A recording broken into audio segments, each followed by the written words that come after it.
So traditional வேல first எப்படி உங்களோட புக்கை பப்ளிஷ் பண்ணணும் அப்படின்னா, ஃபர்ஸ்ட் திங் நீங்கள் வந்து ஒரு பப்ளிஷர் பிடிக்கணும். இந்த மாதிரி பப்ளிஷர்ஸை வந்து பிடிக்கிறது தான் ரொம்ப கஷ்டம்.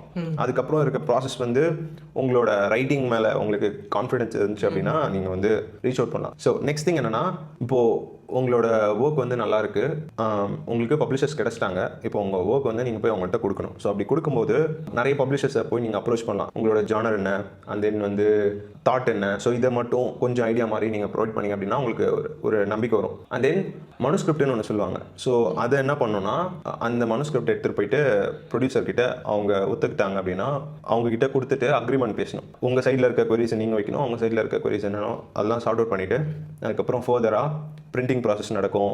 காப்பிரைட்டர்ஸ் வந்து எடிட் பண்ணுவாங்க. அதில் என்னென்ன பங்க்சுவேஷன்ஸ், கிராமர் மிஸ்டேக் இது எல்லாமே பார்த்து சரி பண்ணுவாங்க. அதுக்கப்புறம் இன்னொரு வாட்டி ரிவ்யூ நடக்கும்.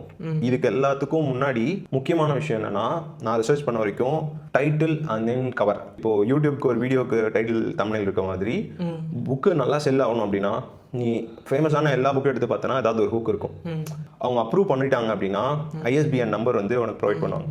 அது வந்து ஒரு அலாட்மெண்ட் மாதிரி. உனக்கு வந்து ஒரு புக் வந்து அலாட் பண்ணி அதுக்கு நம்பர் ப்ரொவைட் பண்ணுவாங்க. எல்லா புக்லையும் பார்த்தனா பின்னாடி பார் கோட் இருக்கும், அதான் ISBN நம்பர்.